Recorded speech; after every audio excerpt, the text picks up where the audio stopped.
This is the Husband, Father, Leader podcast. My name is Danny Dumas. If you're a man that wants to reject average, lead their family, and maybe even change the world, you are in the right place. If you're expecting to hear the Earn Your Title podcast, I changed it last week. So this is my first official episode of the Husband, Father, Leader podcast. I'm so thankful you are here. And today, we're talking about saying yes. But before we say yes, I want to remind you of an old movie. Did you ever see the movie Liar, Liar? It was a Jim Carrey movie where he is a lawyer and he's kind of a douchebag lawyer. You know, he does the typical lie to get his way, but he's very successful. His son wishes that he would not be able to lie. He would have to tell the truth at all times. Everything he said he'd have to do. And the whole movie is him trying to get around the truth but still tell the truth. It's pretty funny. And I was thinking about that movie when I was thinking about this experiment that I've been doing about saying yes. Now, I've done a podcast about this in the past where I said yes to my daughter, and I told her, whatever you ask me today, as long as it takes less than like an hour, less than $50, I'm going to say yes today. And we went on some adventures. We ate ice cream. We did lots of things. And so I've been doing an experiment about the last month of saying yes to the right things, to the things that I have established in my life that I think are important and are vital. So what has this gotten me? Well, one morning I was, my youngest came to me and it was hot out. It was definitely a warm day. And she said, "Can we go to the lake?" And I'll be very honest with you. I didn't want to go to the lake, but I went back to my values, back to the things that I said are important in my life, and spending quality time with my family is way up there. Spending time outdoors with my kids away from tablets and technology is way up there. And you know what? Me and her went to the lake and we had a good time. One of my values is spending money on experiences instead of spending money on things.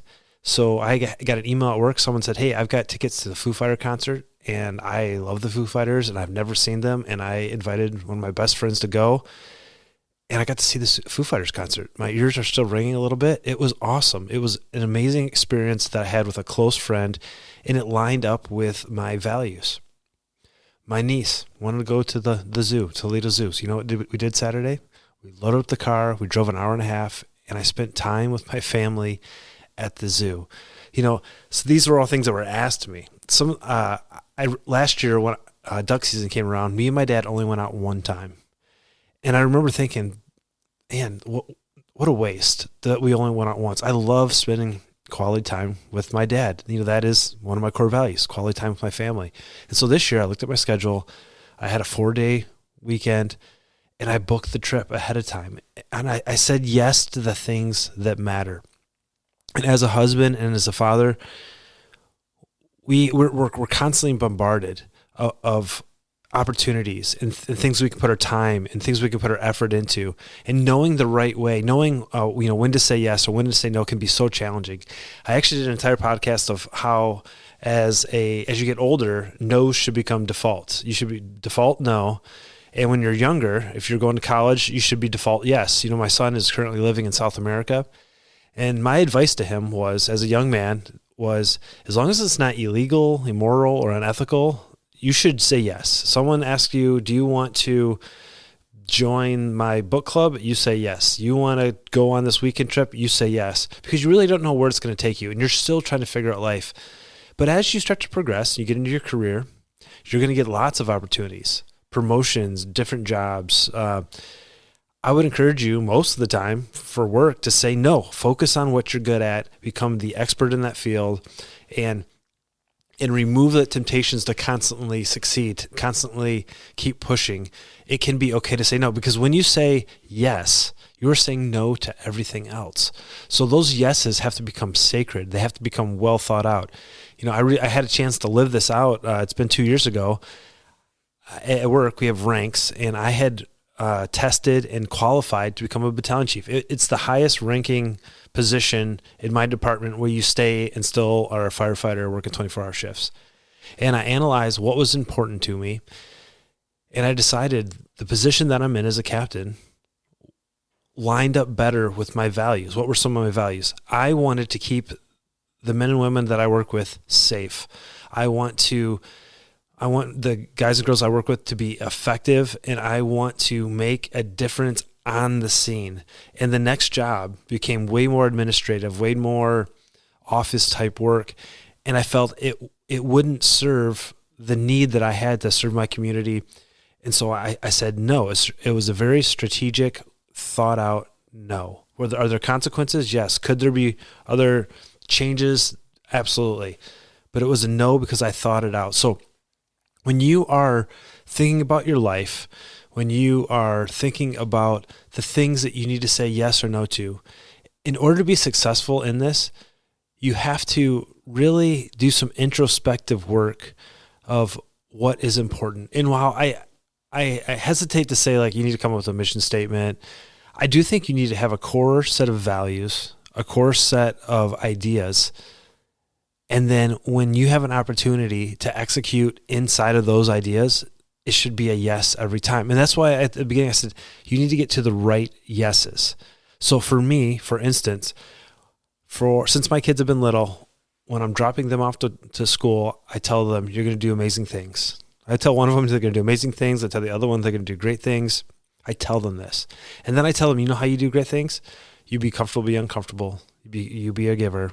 You put God first. I go down these lists of things that will allow them to do great things.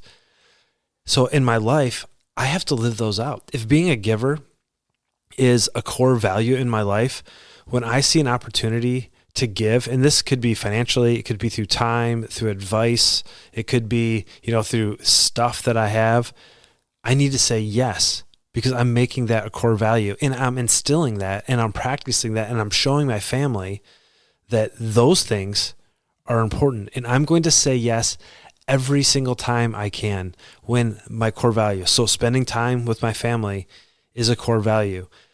Spending money on experiences instead of things is a core value. That being said, sometimes you have to say, you have to like balance it. I went to Chile for a month. That was an expensive trip.